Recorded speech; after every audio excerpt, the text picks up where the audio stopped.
to the next episode of My Crypto World. This is actually the first time I have recorded in quite a few days. I have released some videos, but it was where I had recorded a longer recorded session and broke it up into episodes. Today I only really want to talk about two things. Specifically, one of them is the Cincinnati Zoo incident where the 3 or 4 year old boy fell over into the enclosure.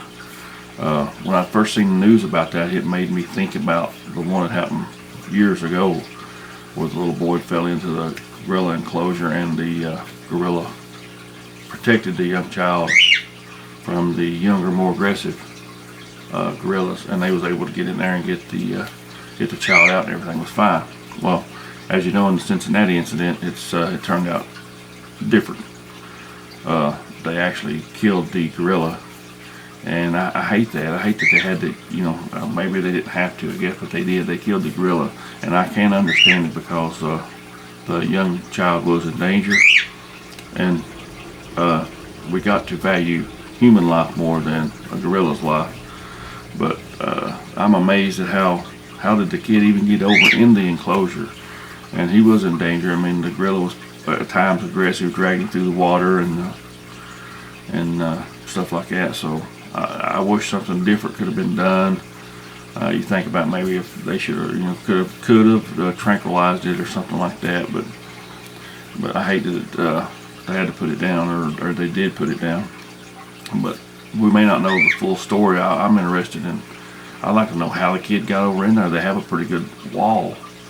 So how did the kid even get over in there? And I don't particularly.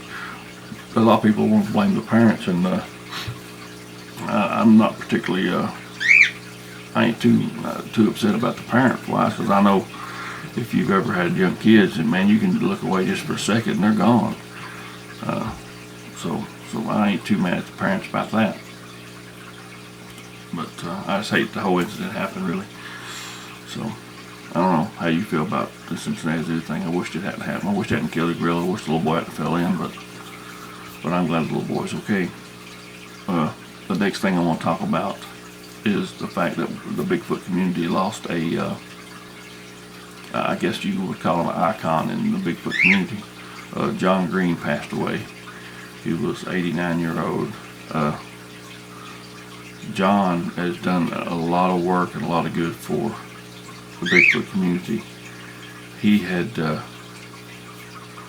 he investigated the Jerry Crew Bigfoot tracks in like 1958 or something like that, which really kind of led up to the filming of the Patterson filming. And John also did some work with the Patterson film and helped show, get it shown, and done some extensive work on it and stuff. But he did done a lot of work for the Bigfoot community that really helped get us going to where we're at now. He also another interesting thing about him was that he was probably the first person to do an in-depth interview with Albert Ostman, who had a 1924 event happen where he told the story that he was kidnapped and held by Sasquatch, and so John got to interview him, in depth years later, which was kind of interesting, I guess. I've never seen or read the interview, but that I'm aware of, I can remember. But and John also wrote several books, and he's done a lot of stuff. But when he was, the years he was doing all this research, it was a lot different than it is today.